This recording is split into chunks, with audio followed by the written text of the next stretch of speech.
don't think you invited us. On Shia schools in Medina in the first centuries of Islam. I would like to invite Dr. Hussein Hasmini from the Islamic Seminary of Canada to give his talk on the formation of a Shi'i fiqh free of Qadar al-Wahid, the impossible. Thank you, please. Yes, please.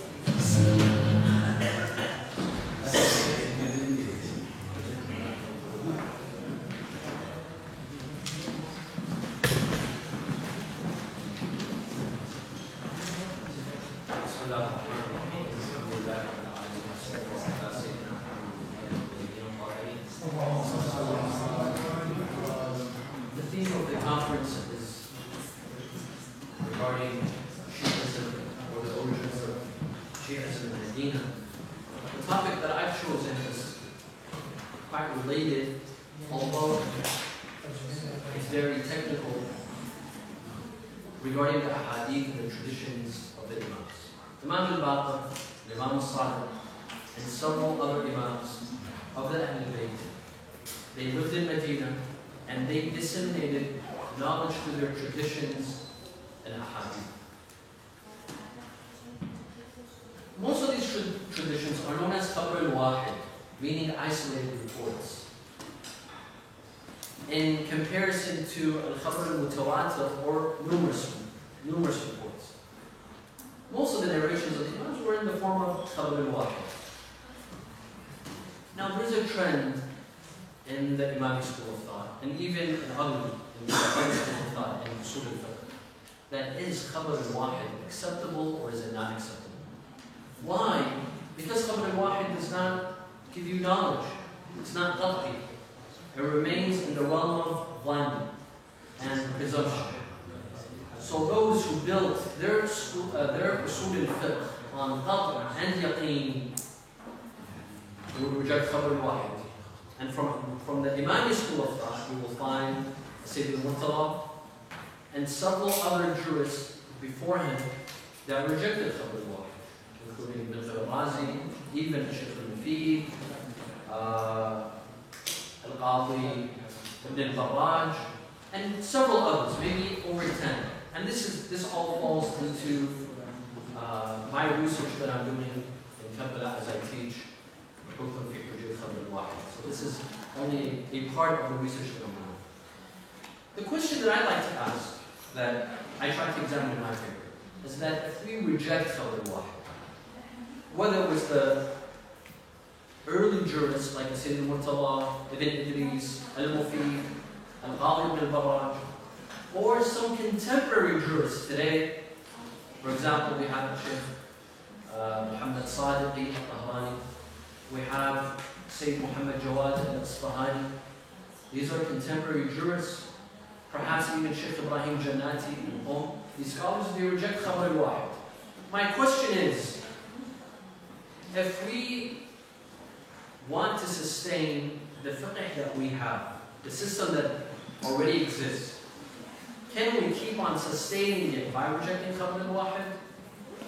Or if we reject Khabr al-Wahid, when we reject isolated reports that were reported by the Imams, would we have what is called fiqh jadid, a new fiqh?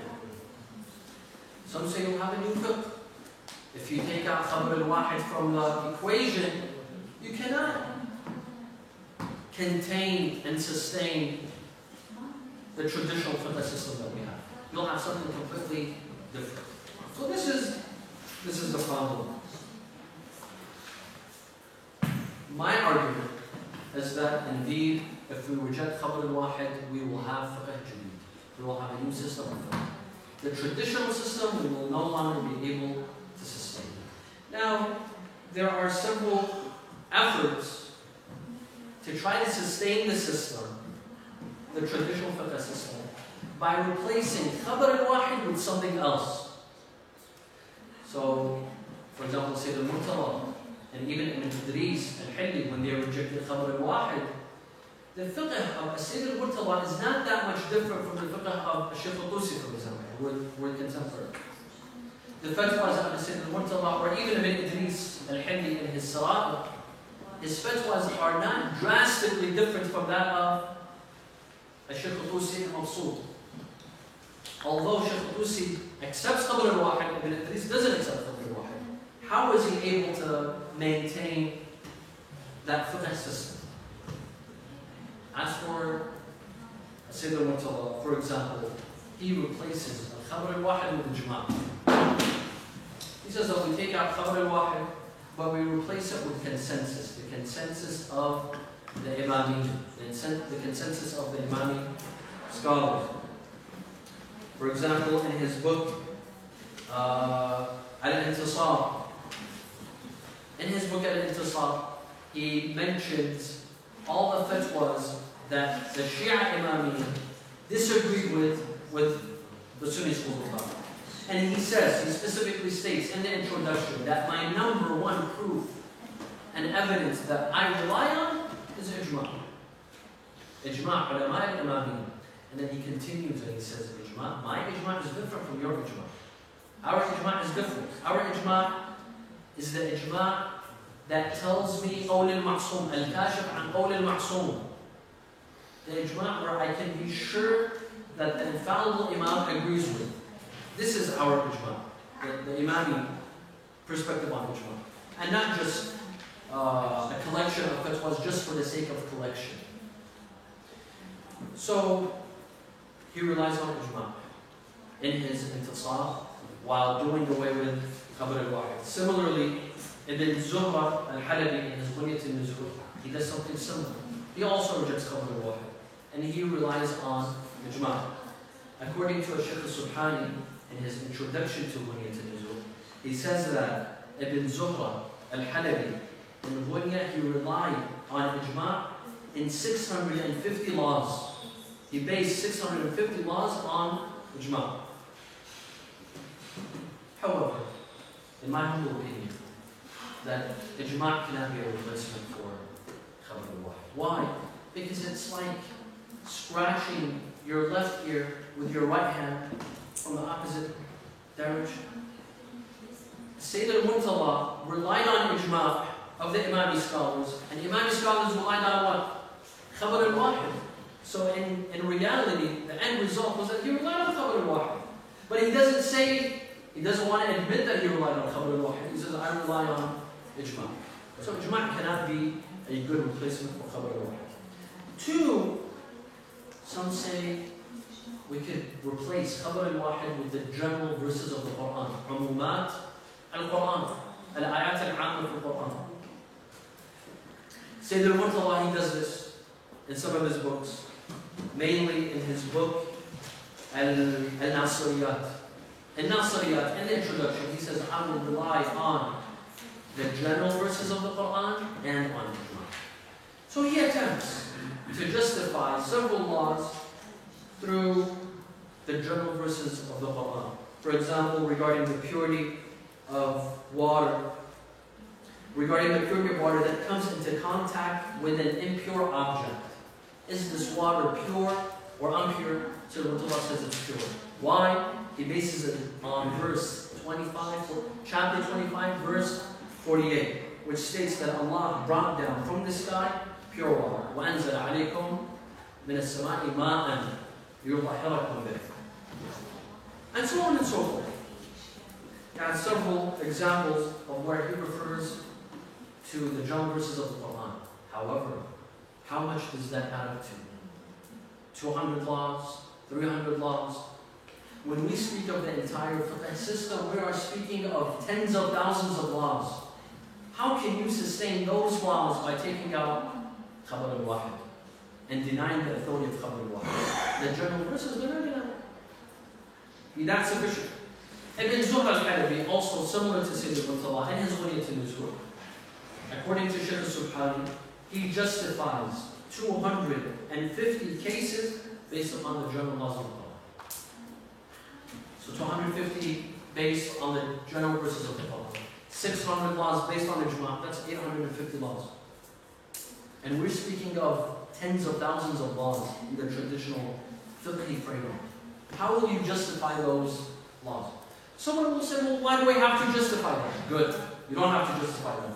But that will take you to a new fiqh. That's a fiqh al-jadid. Say that you will start a new fiqh. But if you want to sustain the traditional system, the general verses of the Quran and the ijma are not enough. Number 3, aql and reason. Ibn Idris al-Hilli, in his introduction to As-Sirah, he states that I will not act upon khabar al-wahid, I will replace khabar al-wahid with aql, with reason and logic. When you read As-Sirah and you compare it to Shaykh al-Tusi's Maqsood, and by the way, Ibn Idris is a grandson of Shaykh al-Tusi. When you compare As-Sirah and Al-Maqsood by Shaykh al-Tusi, you don't see a major difference. Maybe a couple of fatwas are different.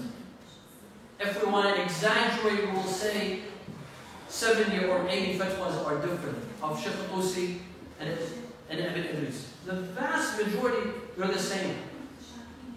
So how can Ibn Idris have relied on logic and rejected khabar al-wahid? I think that Ibn Idris, what he said in the introduction, he didn't act upon in his way. In fact, he accepted those akhbar. He accepted khabar al-wahid. But he didn't admit it's khabar al-wahid. He went even further. He claims that this is tawatur. These narrations are all mutawatir. Although he was arguing against the Shaykh al-Tusi, against khabar al-wahid, he went even further than the Shaykh al-Tusi, claiming that all of these traditions are mutawatir. There are numerous reports. So logic doesn't work either. One of the contemporary scholars of our time, Sayyid al-Khoi, introduced, although these two concepts were already introduced, but Sayyid al-Khoi really implemented them in his fiqh. Siratul Uqala and Siratul Mutashabih. Although Sayyid al-Khoi does not reject Hujjat khabar al-wahid, he says khabar al-wahid is Hujjat. But the conditions that he put on akhbar was very strict. The narration has to have an authentic chain of narrators. They all have to be thuqat or udul. Any narration that has a weak isnad, but the majority, khabar al-amal al-mashhur, it has no value. If the majority, they acted upon this weak narration, has no value. Amal al-mashhur, laysa bijabir, wa laysa bikasr. Sayyid al-Khoi restricted himself when it came to narrations. And supposedly, a third of the narrations of Al-Kafi are not authentic based upon the methodology of Sayyid al-Khoi. So how do you support your fiqh system? Sayyid al-Khoi used Siratul Uqala and Siratul Mutashabih. Rational practice and religious practice. The practice of rational people and the practice of religious people. To justify many of the laws. So he tried to take out khabar al-wahid, but brought in instead Siratul Uqala and Siratul Mutashabih.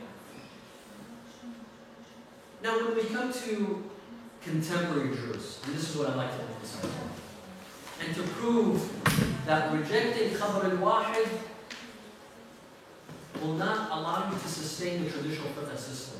You will end up with a new system. Number one I'd like to examine is Sheikh Muhammad Sadiq al-Qahtani, who died in 2011. He was involved,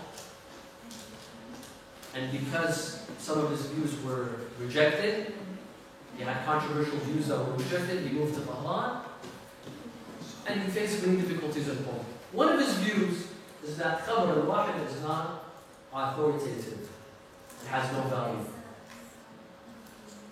He says there's only two sources to the Sharia, the Quran and the Sunnah. And what he means by Sunnah is tawatur, numerous reports, not isolated reports.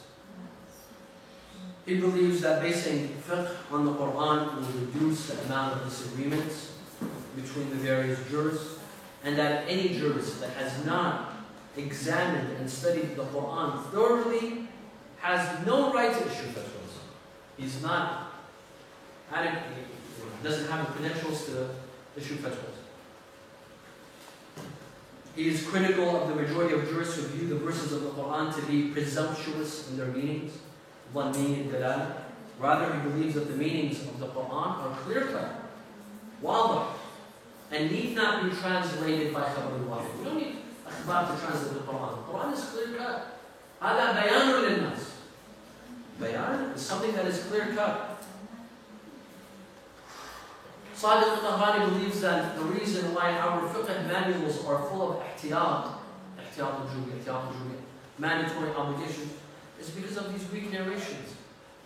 It's because we have not depended independently upon the Quran. The Quran is clear. If we were to base our fatwas on the Quran, we would not have so many obligations.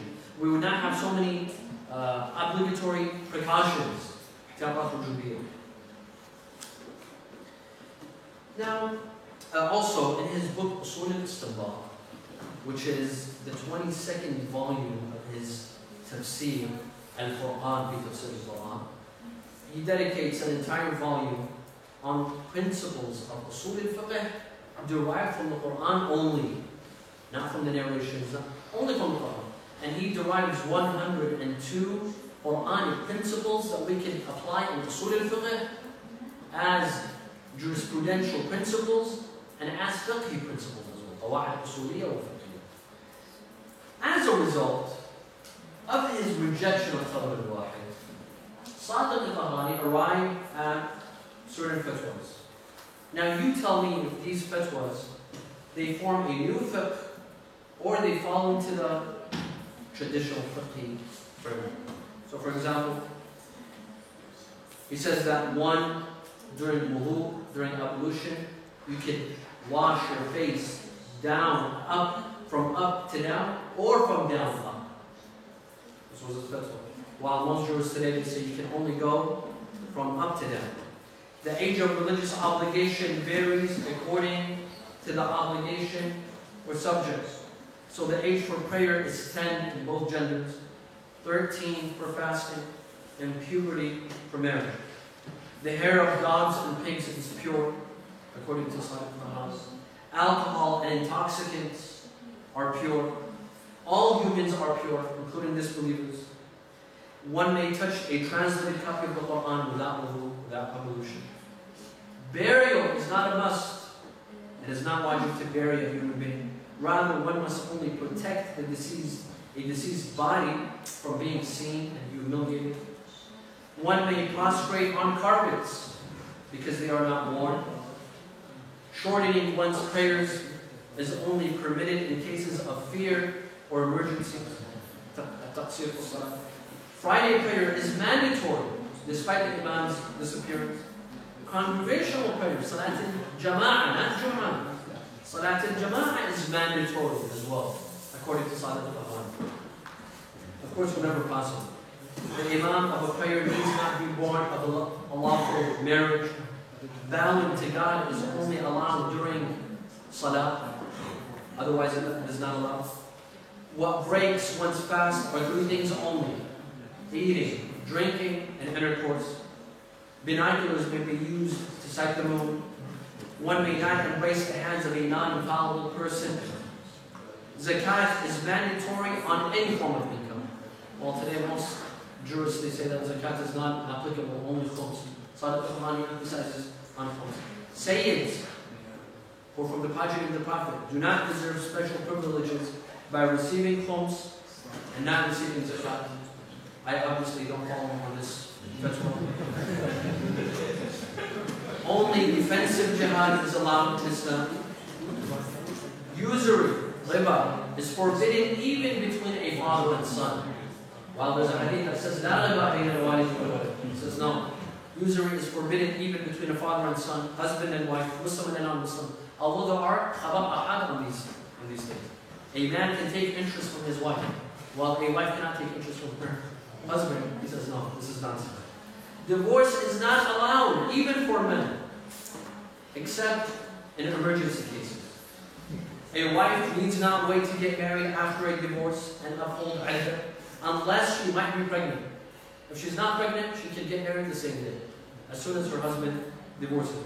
All seafood is lawful. A wife inherits her husband just like other heirs without any exception, even from lands and homes. A temporary wife also inherits her husband. Men may shave their beards. If you want to shave your beard, you may fall. One may not backbite non-Muslims and not Shia. This is contrary to popular fatwas. That backbiting and ghibah is haram only for Shias. But if it's a Sunni or not Sunni, you can backbite as much as you want. Music and singing and dancing is only forbidden if it leads to sinning. Otherwise, they are not sins themselves. These are the fatwas of Shaykh Salih al-Tahrani. And he arrived at these fatwas by rejecting Khabar al-Wahid. I don't have much time. For those that are interested to read more about Salih al-Tahrani, I would advise you to read two of his books. Al-Fuqaha, Bayn al-Kitab wa Sunnah. He shows how Fuqaha, what is the Qur'ani fiqh and what is the fiqh of the Fuqaha. Because they base their fiqh on Khabar al-Wahid while the Qur'an is something else. Also, Tabsalat al-Fuqaha, Bayn al-Kitab wa Sunnah. Tabsalat al-Fuqaha is a commentary on Allam al-Hindi's Tabsalat al-Muta'allimin, but it's an inferential commentary, and it's very interesting. You see how he rejects Khabar al-Wahid and he bases his fatwas on the general verses of the Quran. For example, Salih al-Tahrani also believes that ijtihad is mandatory upon everyone, unless you cannot. Also, so taqleed is forbidden unless in emergency cases. You can perform taqleed of a deceased scholar. You may perform taqleed of a female scholar. You may perform taqleed of a council. I'm sorry to put, deceased and woman in the same sentence. But it's completely, has nothing to do with each other, but that's his opinion. You can perform taqleed of a consultative council, of a shura of Jews. And he bases all of this upon the verse, الَّذِينَ يَسْتَمِعُونَ الْقَوْلَ فَيَتَّبِعُونَ أَحْسَنَهُ. Salih al-Tahrani, he bases the entire chapter of ijtihad and taqleed on one or two verses. الَّذِينَ يَسْتَمِعُونَ الْقَوْلَ فَيَتَّبِعُونَ أَحْسَنَهُ. Does not refer to, for example, the mukataba, the famous mukataba, فَأَمَّا الْحَوَادِثُ الْوَاقِعَةُ فَالْجَرْحُ. He doesn't base it on any of the narrations. This was Shaykh Salih al-Tahrani. Briefly, I know I have maybe 3 minutes left. Sayyid Muhammad Jawad Isfahani, who was at Isfahan, very controversial. He also based his fiqh on rejecting Khabar al-Wahid. Just very, very quickly, some of his fatwas. He claims that water does not become impure if it comes into contact with an impure object unless one of its three features changes: its color, its taste, or its smell. One may wash his feet or her feet during ablution either before or after washing them. Menopause is not restricted to a specific age, but rather is relative. And females from Quraysh and Nabatiyah are no different from any other females. Nifas, postnatal blood, does not have a certain time limit, so any blood seen after child delivery is considered nifas. One may stay in the state of janaba during Ramadan even after fasting. Submerging one's head underwater does not break one's fast. All animals are lawful to be eaten except what is mentioned in the Quran. An apostate should not be killed, and there is no stoning of adulterers in Islam. In conclusion, I have just 2 minutes. I hope I've been able to show that by rejecting Khabar al-Wahid, you will end up with a fiqh jadid. You will end up with a new fiqh. You cannot sustain the traditional system by rejecting Khabar al-Wahid.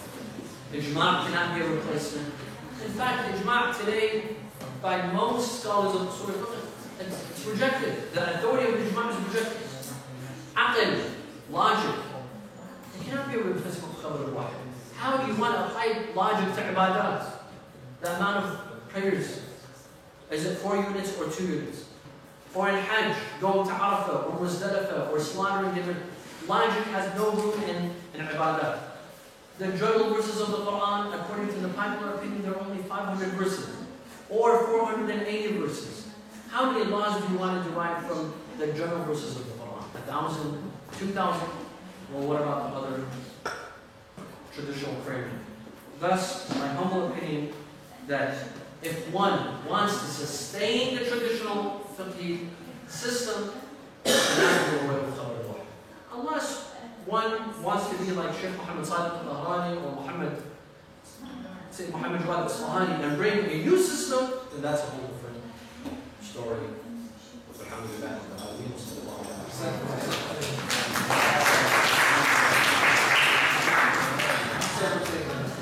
Thank you for your very fascinating presentation, which was about Khabar al-Wahid and how different scholars in the past and in contemporary times have been trying to see whether they can challenge it, and if they didn't accept it, what other alternatives they were offering.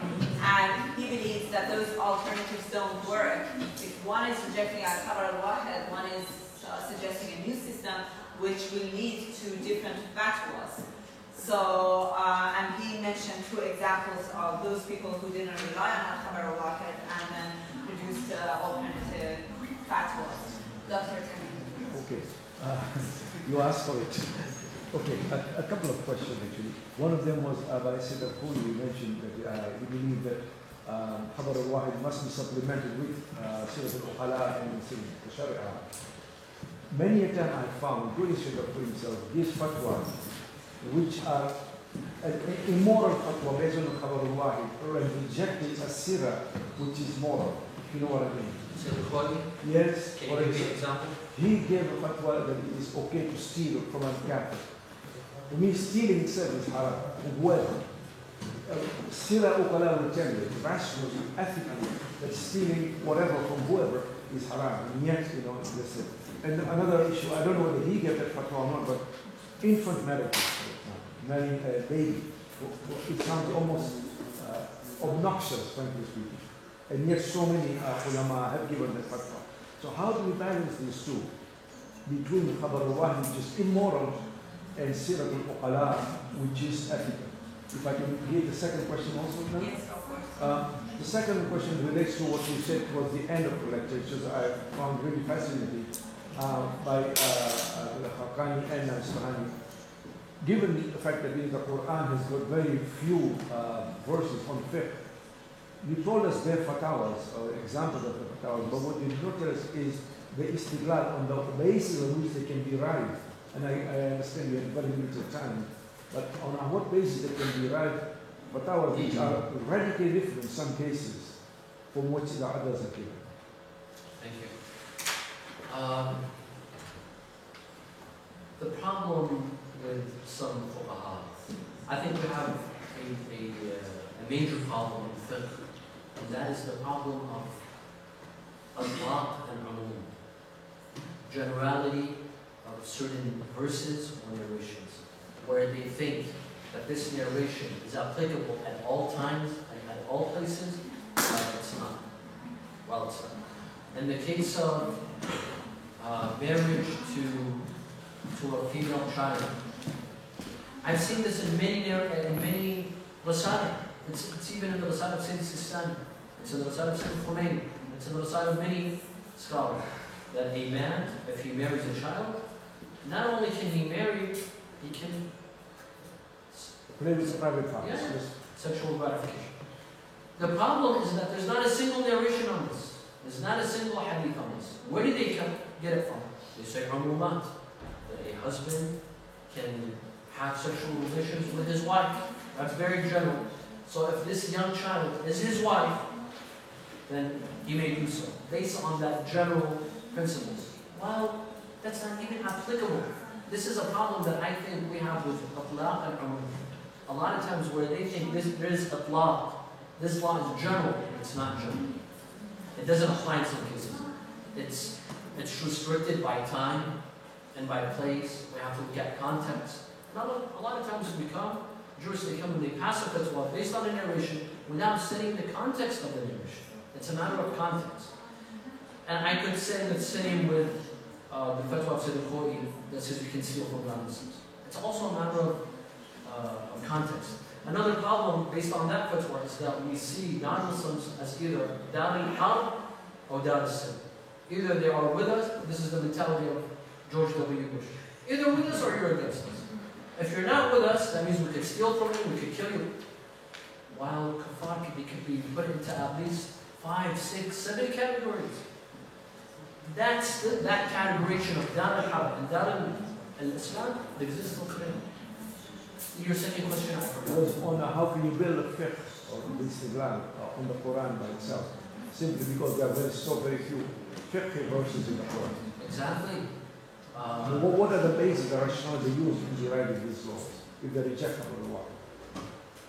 That was my argument, is that they will automatically end up with a new system. Automatically end up with a new fiqh. Because with 500 verses in the... Of course, I forgot to mention. He says this is a mistake. This is a popular mistake that there's only 500 legal verses in the Quran. There's 1,000 legal verses in the Quran. And Sheikh Muhammad Mahdi Shamsuddin in his Ijtihad and Tajdeed, he also argues this. He says this is a common mistake that there's only 500 legal verses. There's over 1,000. So if they expand, they might be able to. But how much? How much can they expand to incorporate the fiqh that we know from Sheikh Al-Tusi until, for example, they can't. They will have to refer to Khabr. But sorry, the point being that there certainly is, if not a fiqh verse, there is what we call a general ethical principle of the Quran. This is my understanding. And any hadith which contravenes or violates the general principle of the Quran should be rejected, like stealing or whether abusing or and so on, anything which is immoral. Because the Quran is a moral document. If it is immoral, then it goes against the Quran. We have another problem, if I may. We have another problem that I've seen recurring many times, is that they take the khabar, which seems to be conflicting with the verse. They say, no, there's no conflict. The hadith specifies the verse. Takhsis. This is not takhsis. This is tabayun. This is an obvious conflict. For example, I'll tell you this example. Someone recently asked me that I own a shop, and Budweiser, everyone knows Budweiser, wants to rent the shop from me. And I found Sayyid Sistani. So could you ask the officer of Sayyid Sistani whether I could rent my shop to Budweiser? The answer was yes. While this completely conflicts with the verse, وَلَا تَعَاوَنُوا عَلَى الْإِثْمِ وَالْعُدْوَانِ. Do not participate or help one another in sinning. So the answer from the office was no, there's a verse, there's a hadith that specifies the verse. So you cannot help one another when it comes to sinning, except in this case. What do you mean, except in this case? This is an obvious conflict. So this is a major trend that I've seen, where the traditionalists, they say the hadith specifies the verse, takhsis. Well, I think there's a conflict. It cannot be specified. So I have a question. Do you think we will need to develop new usul system or new qawaid to get at those new fatwas if we want to get away from al-qarar al-wahid? I definitely think that usul al-fiqh needs to be rewritten, needs to be reinterpreted, especially about the ta'awuf, where the proof and evidence, it conflicts. That section of usul al-fiqh has to be read, and I am not a full supporter of Khabr al-Wahid. I'm not trying to say that we have to accept all of Khabr al-Wahid. Ibn Idris al-Hilli has an interesting quote in his introduction to Salah. He says, وَهَلْ هَدَمَ الْإِسْلَامِ إِلَّا خَبْرَ الْوَاحِدِ. Has anything destroyed Islam like Khabr al-Wahid?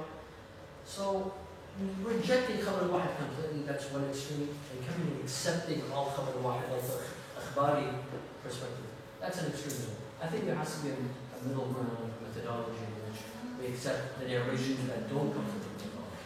They don't conflict with logic. I was telling some brothers that we can fact check them with historical facts, with science, with a sunnah al-qat'iyya, numerous reports. Do they go together, or there has to be a fixed methodology, but sometimes we take it leniently and house it. First, or you go ahead, because last time I didn't allow you to speak. Here.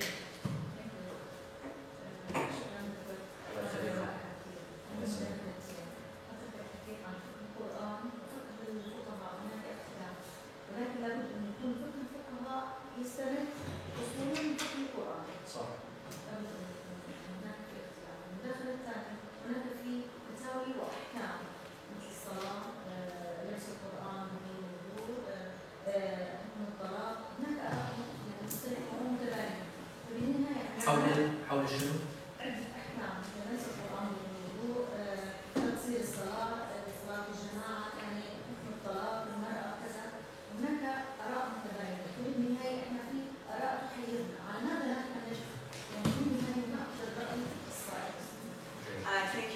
and then you will answer. Sure. And Mr. Mubarak. So we will collect these few questions and then you'll answer. My memory is not as sharp as your memory, mashallah. So can I answer her first? Yes, if you translate it into English first, please. Okay. So the first question is, I mentioned that there's the fiqh of the fuqaha and there's the fiqh of the Quran. Shouldn't the fuqaha be based on the fiqh on the Quran? Well, that was the argument of Sadiq al-Tahani, is that there's a disparity between the fiqh of the... I have to translate it very quickly. There's a disparity between fiqh al-Quran and fiqh al-fuqaha. Sadiq al-Tahani هو هذا المشكلة اللي يحددها. يقول الفقهاء لا يؤسسون فقههم على القرآن. أسسوا فقههم على الأخبار. ولذا توصلوا إلى نتائج مو مرضية عن القرآن. ما نقدر نسميه فقه قرآني. فهو يدعو الفقهاء للرجوع إلى القرآن. وهذا الأساس. والسؤال الثاني كان أنه كيف نميز بين So the second question was, with all these different views and fatwas and opinions, how can we distinguish which one is the right one?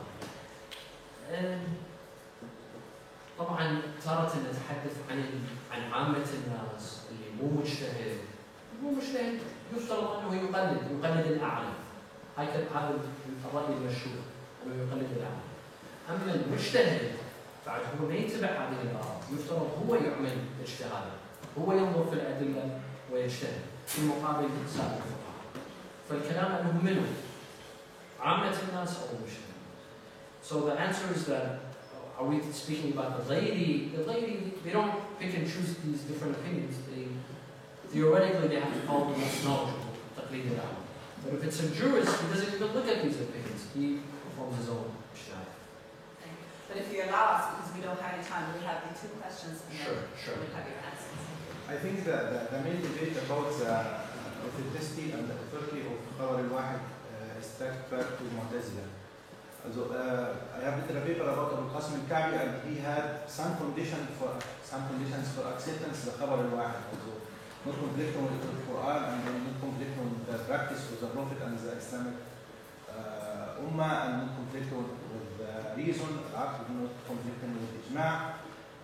My question is there any Imam scholars among these scholars who rejected the Khabar al-Wahid? Is there any scholars among them who accept the Khabar al-Wahid with these conditions, or they rejected it? Which conditions?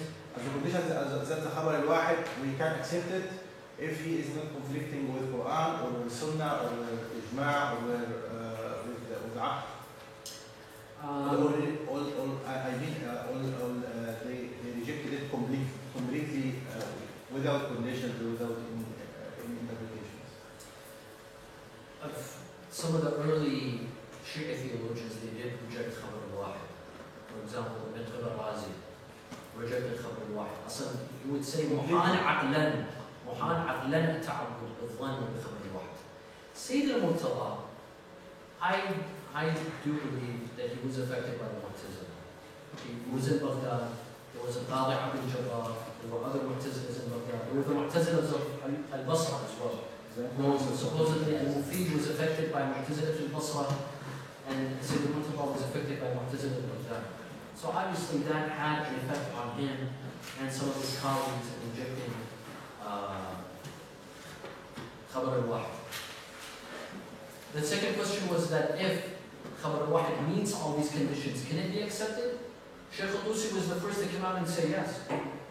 Khabar al-Wahid, if it does not conflict with the Quran, if it doesn't conflict with the Ijma', then we should accept it. And he began a new trend in the Shaykh school of thought. Shaykh al-Tusi came in after him, the Muhaqqiq al-Hali, and in fact the majority began accepting Khabar al-Wahid. While the majority had rejected, now the majority began to accept Khabar al-Wahid. We have the same discussion in Sunni Islam, and there are many scholars who rejected Khabar al-Wahid completely, and another who say we accept the Khabar al-Wahid with the conditions of the Mu'tazila. It's the same problem. Dr. Hassan, it's not just the same problem. The discussions that were happening in Sunni circles, they ended up in the Shia circles. What was happening among the Mu'tazila and their arguments, it came to the Shia. Sayyid al-Burujurdi has a very interesting quote. He says, الفقه الشيعي حاشية على الفقه السني. The Sunnis, they have their fiqh the Shias, they were writing footnotes on the Sunni. So what was happening in the Sunni circles, it would reach the Shia circles and they would state an opinion, either yes or no. The real discussions were happening with the Mu'tazilas. Until the split in Najaf. When Shaykh al-Tusi moved to Najaf, then the discussions went apart. Thank you. Before that, they were very much interrelated. Thank you. Very short, please. When it comes to Khabar Wahid, everyone addresses you to Usul al-Fiqh, or the methodology of jurisprudence. But I think the problem is exactly limitation of Shia jurisprudence methodology to Usul al-Fiqh. In fact, in early Shia, after the beginning of the greater application of the last Imam, it was Usulain, Usul al-Fiqh and Usul al-Din, al-Kalam. And within the framework of Kalam, you have the chance to make it clear that Khabar al-Wahid is not acceptable because of many reasons which I'm not going to speak about. But we decided not to make a connection, make a linkage between fiqh and usul al-kalam, and that's a problem with our today jurisprudence. So what I understand from what you're trying to say is that when they reject the early scholars, when they rejected Khabar al-Wahid, they actually meant usul al-din and not usul al-fiqh?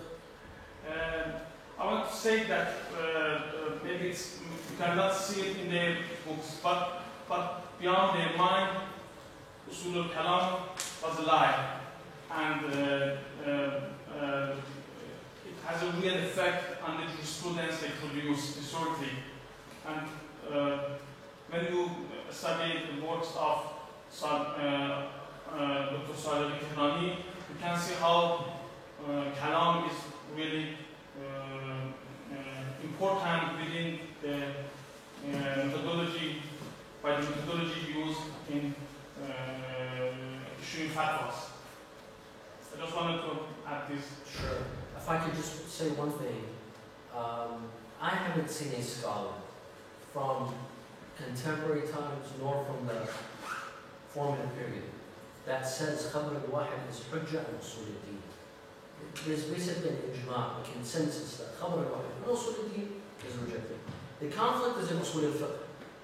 And the discussion in fiqh, not even in usul al-fiqh, in fiqh, that can we implement Khabar al-Wahid in fiqh or no, there's a divide.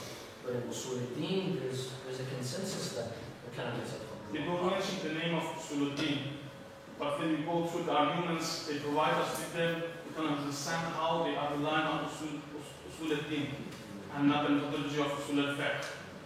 Let us continue that later in the conversation. Thank you very much. We are going to have the paper by Dr. Majid Khalilzadeh who will come here. But before that, I would like to ask